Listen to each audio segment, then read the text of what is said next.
Hello student, आज की इस वीडियो में हम बात करने जा रहे हैं कि आप एक्सेल के थ्रू और पावर क्वेरी के थ्रू डेटा को क्लीन किस तरह से करते हैं।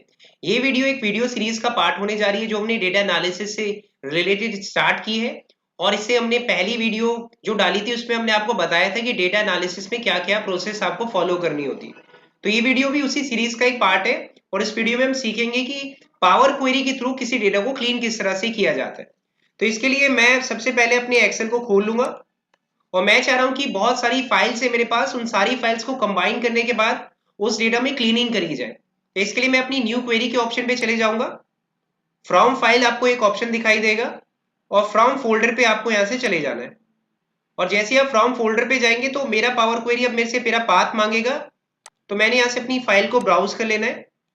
मेरी जो फाइल है वो दिस पीसी में है, तो मैं दिस पीसी में जाकर दिस पीसी में जाऊंगा मैं यहाँ पर, और यहाँ से मैं अपना लोकल डिस्क ई में चले जाऊंगा।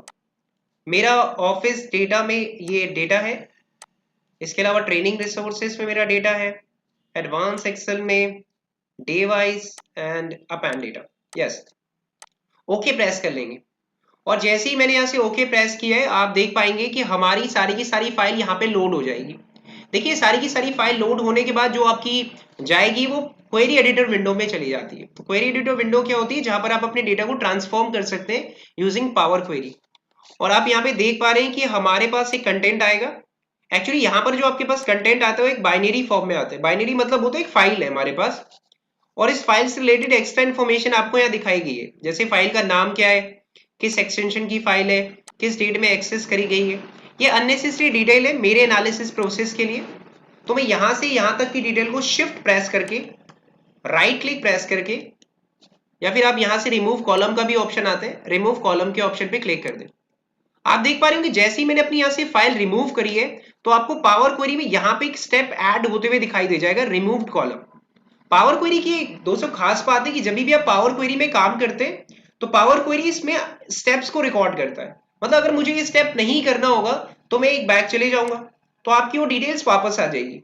तो इस चीज की फ्लेक्सिबिलिटी रहती है आपको पावर क्वेरी में कि आपने अगर कोई टास्क गलत परफॉर्म कर दिया है तो आप उसको ठीक कर सकते हो ओवर द पीरियड।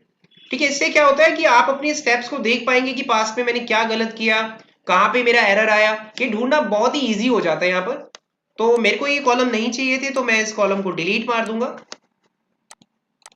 और अगर आप देखेंगे अब मेरे पास जो भी डेटा है वो बाइनरी फॉर्म में है। इसके अलावा आपको एक स्क्रीन यहाँ पे भी दिखाई देगी, मैं इस पे क्लिक कर लेता हूँ। ये स्क्रीन क्वेरी विंडो होती है, ये दिखाता है कि आपके डेटा में कौन कौन सी क्वेरी है जिसपे आप क्लीन करना चाहते हैं डेटा। सेम फॉर मैं इसका नाम रख देता हूँ कंबाइंड फाइल, कंबाइंड फाइल्स। ठीक है, इसका नाम मैंने रख दिया कंबाइंड फाइल्स। मतलब मेरी सारी की सारी फाइल्स को कंबाइन होने के बाद मुझे एक फाइल जनरेट होकर मिलनी चाहिए। अगर आप देखेंगे यहाँ पर एक ऑप्शन दिखाई देगा आपको ज्वाइन करने का, मतलब आप चाहते हैं कि इन सारी की सारी फाइल्स को मैं कंबाइन कर दूं, तो आप यहाँ पे क्लिक कर लेंगे। और जैसे ही मैं आप क्लिक करूंगा यहाँ पर तो आप देख पा रहे हैं यहाँ पे हमारे बहुत सारे स्टेप ऑटोमेटिकली ऐड हो गए। और ऑटोमेटिकली ऐड होने के बाद यहाँ पर आपको स्टेप्स दिखा रहे हैं। इसने प्रमोट भी कर लिया, हेडर कंबाइन फाइल्स भी कर लिए, सारा का सारा डेटा अब हमारे पास इस फॉर्म में आ गया। अब हमें चेक करना पड़ेगा इस डेटा में हमें क्लीन क्या करना है। अगर आप देख पा रहे हैं दोस्तों कि यहाँ पर मेरे पास कुछ नल वैल्यूज आपको दिखाई दे रही होंगी।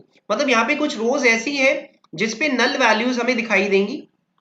और अगर आप देखना चाहते हैं कि हमारी सारी नल वैल्यूज कहाँ पर है तो आप यहाँ पे किसी भी सेक्शन पे जाकर फिल्टर पे क्लिक करें और यहाँ पे आपको ब्लैंक्स पे क्लिक कर देना है। तो आपको सिर्फ ब्लैंक्स वैल्यूज यहाँ पे दिखाई दी जाएंगी।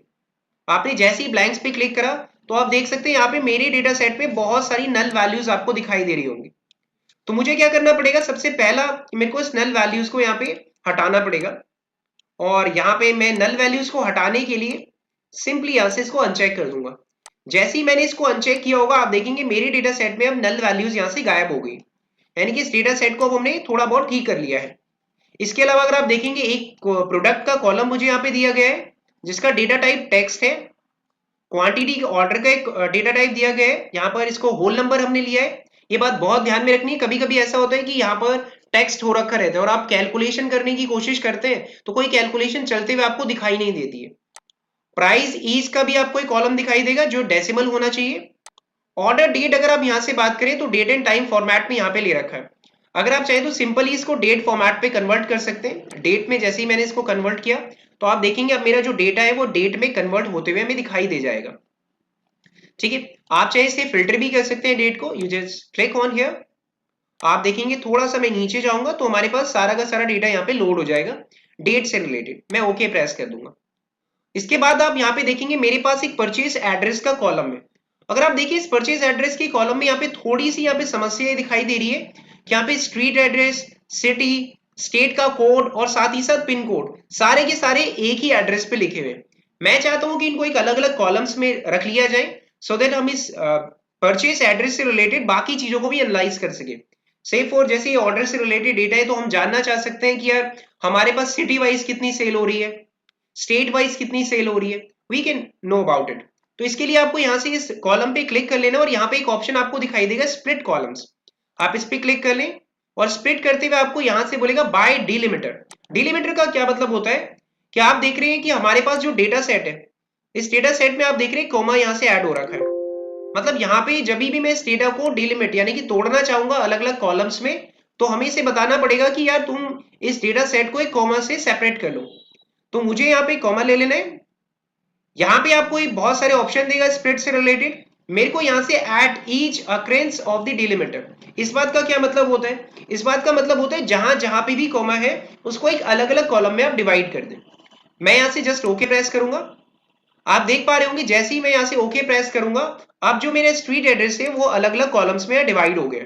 आप देख पा रहे होंगे एक स्ट्रीट एड्रेस अलग हो गया है, सिटी का कॉलम अलग हो गया है, साथ ही साथ स्टेट का कॉलम भी हमें यहाँ से अलग दिखाई दे रहा है। ठीक है, मैं नहीं चाहता हूं कि यार स्ट्रीट एड्रेस से रिलेटेड मुझे कोई कैलकुलेशन करनी है, इसलिए आप राइट क्लिक करें और इसे चाहे तो आप रिमूव भी कर सकते हैं। तो मैंने इसको यहाँ से रिमूव कर दिया है। आप अगर देखेंगे यहाँ पर परचेज एड्रेस का है तो यानी कि ये मेरा सिटी कॉलम है तो मैं यहाँ पर इस कॉलम का नाम चेंज कर सिटी रख दूंगा। और इसके अलावा अगर आप देखें तो यहाँ पे एक TX और इसके अलावा यहाँ पर एक पिन कोड दिख रहे हैं आपको। तो मैं इसको भी यहाँ से स्प्लिट कर लेता हूँ दोबारा और यहाँ पे मुझे अपनी स्टेट का कोड यहाँ से अलग करना होगा। ठीक है, अमेरिका की स्टेट है बेसिकली टेक्सास, ठीक है, कैलिफोर्निया। तो हमें यहाँ पे क्या कर लेना है अपना जो इस बार डिलिमिटर है डिलिमिटर सेट कर लेंगे स्पेस, यानी कि हमें एक स्पेस दे रखा है वहां पे आप डिलिमिट कर लें इसको। मैं ओके प्रेस कर लूंगा। आप यहाँ पे देखेंगे अब हमारे पास एक एड्रेस का कॉलम अलग से आ गया होगा विच इज स्टेट कॉलम। तो मैं ऐसे लिखूंगा स्टेट एब्रीवेशन, मैंने इसका शॉर्ट नाम लिख लिया यहाँ पर। इसके अलावा जो मुझे एक्स्ट्रा कॉलम्स दिखाई दे रहे हैं मैं उन एक्स्ट्रा कॉलम्स को यहाँ से रिमूव कर लूंगा सो दैट हमारा डेटा अब आप देख पा रहे होंगे मेरे पास यहाँ से ऑर्डर डेटा है, प्रोडक्ट का कॉलम है, क्वांटिटी ऑर्डर है, प्राइस ईच है। अब ऑब्वियस ही बात है जब मेरे को क्वांटिटी ऑर्डर दिखाई दे रहा है और प्राइस ईच दिखाई दे रहा है तो नेक्स्ट टास्क मेरा ये हो सकता है कि मैं अमाउंट जानना चाहता हूँ जो कि अमाउंट निकाली जाएगी इस क्वांटिटी में से प्राइस को इनटू करके। तो इसमें आपको एक ऑप्शन दिखाई देगा पावर क्वेरी में ऐड कॉलम का, आप चाहे तो ऐड कॉलम पे चले जाएं और यहाँ से ऐड कस्टम कॉलम के ऑप्शन पे आप चले जाएं। जैसे आप इस ऑप्शन पे क्लिक करेंगे तो आप इस कॉलम का कुछ भी नाम दे सकते हैं, जैसे मैं यहाँ पे दे देता हूँ वैल्यू। और जैसे ही मैंने इसका नाम वैल्यू दिया है तो आप देख पा रहे होंगे यहाँ से मैंने क्वांटिटी ऑर्डर की इंटू कर दी है प्राइस ईच से। तो जैसे ही मैंने क्वांटिटी ऑर्डर की प्राइस ईच से इंटू करी होगी हमारे पास एक नया कॉलम आ जाएगा यहाँ पर वैल्यू के नाम से। तो हमने एक नया फीचर यहाँ से क्रिएट कर दिया है अपने कॉलम में।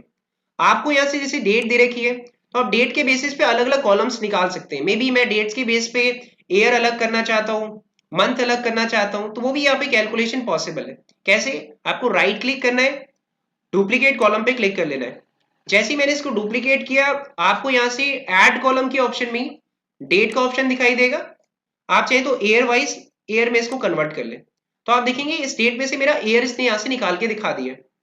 ठीक है, मेरे पास ऑर्डर डेटा की कॉपी थी तो मैं चाहे तो इसमें से मंथ भी अलग निकाल सकता हूँ, मंथ। तो आप देखेंगे अब हमारे यहाँ से मंथ अलग हो गया है और साथ ही साथ अगर आप चाह रहे हैं कि इसमें मैं डे भी निकालना चाहता हूँ तो आप डे भी निकाल सकते हैं, डे ऑफ द वीक। ठीक है, तो आपको डेज भी दिखा देगा।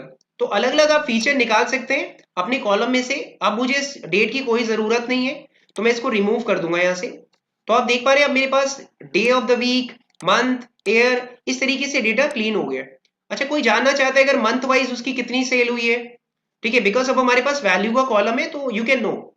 या फिर आप जानना चाहते हैं सिटी वाइज हमारी कितनी सेल हो रही है तो ये भी चीज जानी जा सकती है। इसके लिए पावर क्वेरी में आप देखेंगे होम ऑप्शन पे जाके एक बहुत अच्छा आपको ऑप्शन दिखाई देगा यहाँ पे ग्रुप बाय का। ग्रुप बाय, आप चाहे तो इसे ग्रुप बाय कर ले। मैं राइट क्लिक कर लूंगा अपने डेटा सेट पे और यहाँ से डुप्लीकेट कर लेता हूँ पहले इस क्वेरी को। इससे क्या होगा कि मेरे ओरिजिनल डेटा में चेंजेस नहीं होंगे। मैं चाह रहा हूं कि इसको एक ग्रुप बाय में कन्वर्ट कर लिया जाए, तो मैं सिटी का ग्रुप बाय बना लेता हूं। मैं इसका नाम रख लेता हूं सिटी ग्रुप बाय। तो सिटी ग्रुप बाय जैसे आपने इसका नाम रखा है, आप देखेंगे अब इस डेटा सेट को मुझे ग्रुप बाय करना होगा। तो मैं यहां से अपनी ग्रुप बाय के ऑप्शन पे चले जाऊंगा और आप देखेंगे ग्रुप बाय आप किस कॉलम से करना चाहते हैं। जैसे मैं यहां से अपने डेटा सेट में जाता हूं और मैं कह रहा हूं कि मेरा डेटा सेट सिटी से आप ग्रुप बाय कर ले। जब भी आप एक नया कॉलम बनाएंगे आप उसका नाम क्या रखेंगे, मैं ऐसे ही फॉर इसका नाम सिटी नेम रखना चाहता हूं, तो मैं सिटी नेम से इसको डिनोट कर लेता हूं। और आप क्या ऑपरेशन इसमें परफॉर्म कराना चाहते हैं, जैसे मैं सम कराना चाहता हूं, मैं चाहता हूं सारी सिटीज के बेस पे सम दिखा दे मुझे, तो मैं सम ले लूंगा यहां से। और आप देख पा रहे हैं यहाँ पे कॉलम, मतलब किस कॉलम का सम करना है आपको, तो मैं वैल्यू कॉलम का सम करना चाहता हूँ। मैं यहाँ से ओके प्रेस कर दूंगा, तो आप देखेंगे मेरा जो डेटा सेट होगा वो सिटी वाइज ग्रुप बाय हो जाएगा। थोड़ा सा लोड होने में अपना टाइम लगाएगा और आप देखेंगे हमारा जो डेटा सेट है वो एक ग्रुप बाय फॉर्म में कन्वर्ट होते हुए आपको दिखाई दे जाएगा। ठीक है, वेट करते हैं थोड़ा सा। तो आप देख पा रहे हैं कि हमारा डेटा सेट अब यहाँ से क्लीन हो गया है और इस डेटा सेट में आपको एक एरर भी दिखाई दे रही है which is a null value. अगर आप चाहे तो इसको राइट क्लिक करके नल वैल्यूज को फिल्टर कर ले। तो आप देख सकते हैं सिटी वाइज अगर आप देखना चाहते हैं कि हमारी कितनी सेल हुई है, यू कैन सी हियर। आप देख सकते हैं डैलस है, बॉस्टन है, लॉस एंजलिस है, सैन फ्रांसिस्को है, यहाँ पे हमारी अलग अलग सेल होती हुई आपको दिखाई दे रही होगी। ठीक है, तो इस तरह से हम अपने डेटा ऑपरेशन में ग्रुप बाय भी लगा सकते हैं। ग्रुप बाय लगाने से होता क्या है कि जो भी आपकी सिटी होगी, यूनिक सिटी होगी, यूनिक सिटी का कॉलम अलग से बन जाएगा और जो भी आपने सम कॉलम लिया होगा उसका सम करके आपको दिखा देगा। तो एक रिपोर्ट आप जनरेट कर सकते हैं। अगर आप इस just like a pivot table in excel, excel में आप इस तरह से एक पिवट टेबल बनाते हैं, यही काम अगर आप पावर क्वेरी के थ्रू करना चाहते हैं तो पावर क्वेरी में काम किया जाता है ग्रुप बाय के थ्रू।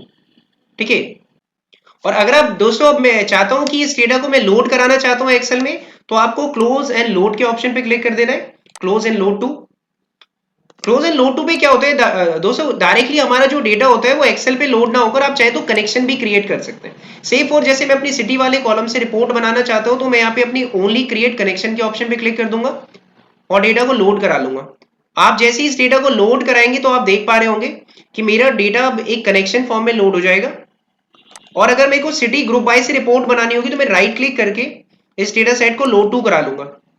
और जैसे आप इसको लोड टू कराएंगे तो आपको एक टेबल फॉर्म में इस डेटा को लोड करा लेना है। सेफ और मैं एग्जिस्टिंग शीट पे कराना चाहता हूं तो मैं लोड कर लूंगा इसको। तो आप देखेंगे जो सिटी का ग्रुप बाय था वो डेटा हमारे पास एक्सेल पे आ जाएगा। तो ये था फ्रेंड्स आज की इस वीडियो में हमने देखा कि पावर क्वेरी से आप अपने डेटा को क्लीन किस तरह से कर सकते हैं, किस तरह से मल्टीपल फाइल को आपने कंबाइन किया, किस तरह से आपने किसी का डेटा टाइप चेंज किया, डेट से अलग अलग फीचर्स निकाले। इसके अलावा अगर आपने एक नया कॉलम ऐड करना है आप नया कॉलम ऐड कर सकते हैं। और होपफुली आपको वीडियो अच्छी लगी होगी। अगर वीडियो आपको अच्छी लगी है तो वीडियो को लाइक शेयर एंड चैनल को सब्सक्राइब जरूर करें और फ्यूचर में हमारे चैनल से जुड़े, क्योंकि डेटा एनालिसिस से हमने रिलेटेड सीरीज स्टार्ट कर रखी है। ऐसा said in the previous video कि अगर आपकी कोई भी इंक्वायरी है इससे रिलेटेड तो हमारा नंबर नीचे रिफ्लेक्ट हो रहा होगा, तो उस नंबर पे कॉल करके आप अपनी इंक्वायरीज को पूछ सकते हैं। वीडियो के साथ जुड़े रहने के लिए आप सभी लोगों का धन्यवाद। Thank you so much.